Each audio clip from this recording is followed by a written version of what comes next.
What's up guys, Asian here again, and this is the first video of the VHOF boss series. So we're basically going to be going through each of the different bosses in VHOF in order, and along with the strats that Mayflower and Hellfire Dominion use in order to combat these bosses. So this particular video is from a VHOF hard mode run that we did in Mayflower. I believe this was our last one before we moved on to progressing through Mall hard mode. So you will be looking at the strategies that Mayflower uses primarily here. Do note that these are not the only strategies that you can use for these bosses. These are just the strategies that Mayflower uses in our runs. We typically use the strategies that are best suited for progression style guilds because Mayflower we consider ourselves to be more of a progression style guild than like a score chasing guild. We're a guild that kind of focuses in on progressing through hard content, clearing hard content, and getting achievements along the way. But we're not necessarily going to be running through VHOF trying to break, let's say, like a 170k score or something like that. So our strats are usually on the slower side, but they're also usually on the safer side, as you will see, particularly with the hunter killers here. So this is the hunter killer pair here. So go ahead and get started with the video.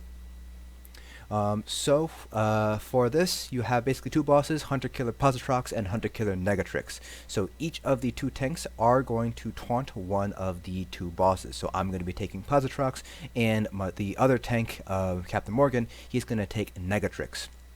All the DPS and the healers are going to be staying within this center sort of octagon there.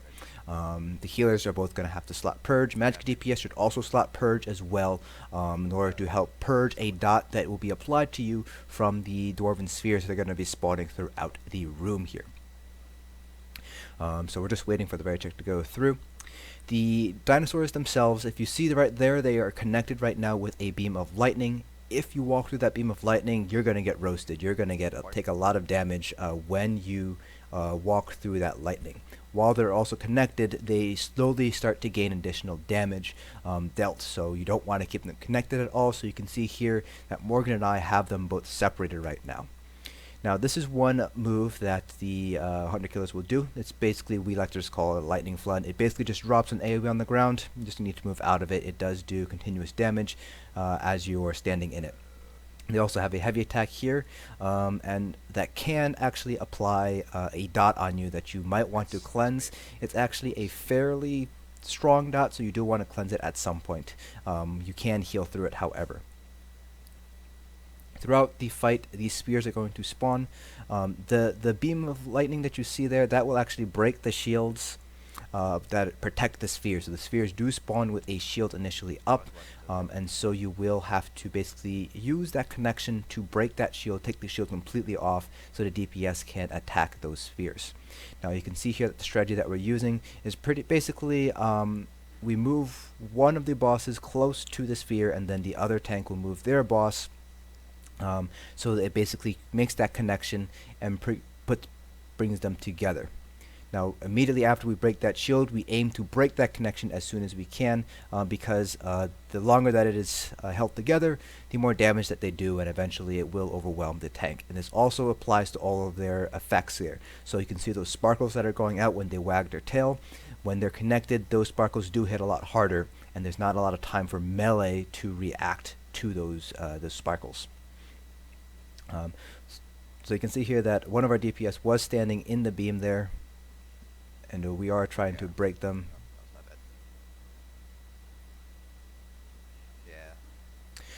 So, as I was saying, as we're going through this, the sparkles themselves do deal damage as they fly out. They typically point towards the group. They will stun you, but you can block and prevent that stun from happening.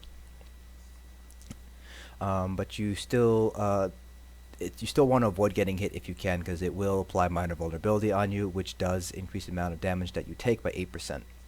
And again, while they're connected, the sparkles do deal more damage if they start shooting them out while they're connected. If they are already out, by the time they are connected, they won't gain that additional damage. So that's something to keep in mind.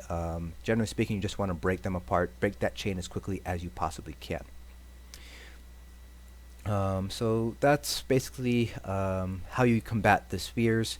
The spears themselves do have two moves you want to watch out for. So you do have what's called a poison injection. That will put a poison dot on you that you're going to want to cleanse right away. So that's why the healers and magic DPS are running Purge. Then the second thing that they'll do is they'll do a taking aim. Taking aim does exactly what it sounds like. They take aim at one specific person, and if they manage to get it off, then it will basically be a one-shot to pretty much everybody except the tank.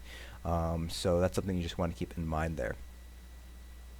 So magic DPS should also be slotting Crushing Shock in order to interrupt the taking aim move, because you can interrupt that taking aim move.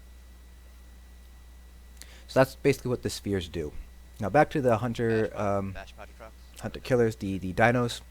Their heavy attacks, if you don't block them, you'll basically see what happened there. They knock the tank to the ground, and then they will you'll have to be interrupted. You'll also see that I have a Shulk chasing me. These Shulks spawn at 75%, 50%, and 25% health with respect to the combined boss total health. So that's kind of when they spawn. So generally speaking, you want magic DPS to save your Destro ults for those Shulk spawns, so that way they can take out all the Shulks. The Shulks do deal a lot of damage, even to the tank, so you do want to kill them right away. Sometimes the Shulks will take a beeline towards one of the tanks, in which case you do just want to just basically call out, hey, Shulks are on top of me, and then just have the DPS drop the Destro ultis on the tank instead of the center of the room. Usually though, the Shulks will move to the center where all the DPS and healers are. Now you can see here that our strategy is basically to basically hit one until it hits around 15-20% health, and then swap to the other boss. All in the meantime, breaking the spheres shields one at a time and burning the spheres down. We do try to stack the bosses on top of the sphere that we just broke, so they continue to get cleaved as we are breaking the sphere shields. One thing you can do to make sure you're moving faster is you can basically sprint away right when you hear somebody shout out that the sphere shield has been broken. The hunter killers will jump at you if you move a certain distance away. So right after you break them, you might want to just quickly dash away, so that way you break it right away. So that way the DPS aren't getting hit by an enraged Sparkle. Now you can see there that sometimes you'll be able to break two of the shields at the same time, like we did just there. You can have that happen. You can do it if you are particularly careful with your positioning. Usually though, you'll be able to only break one at a time. Now after you kill the first boss, so in this case after we kill Negatrix, basically all the spheres that are currently up will enrage, and at which point the tank that whose boss is dead will be responsible for interrupting any taking aims. Healers and magic DPS must still continue to purge, and then the rest of the DPS will basically just focus down the remaining hunter killer. And that is basically it for this boss here. So we will continue this fight all the way through to the end, so you will see what happens after we kill one of the bosses here. So for beginner tanks, I do recommend you use Magma Shell just to give yourself some additional survivability, because you will, for at least half the fight, basically be by yourself. You will hopefully have a healer that's responsible for making sure you're alive and fed with resources, but it's just easier to make sure you have Magma Shell and make sure to pop it if you feel like you need to have that additional survivability.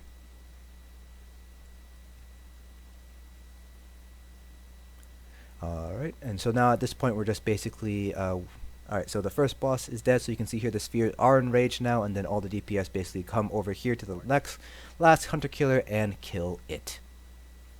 And that's basically it for this boss here. So after this boss you will have an ad pull, and then it's basically straight into the second boss, the Pinnacle Factotum, which will be in the next video. So I hope you guys found this video informative, and we will see you guys in the next boss, the Pinnacle Factotum.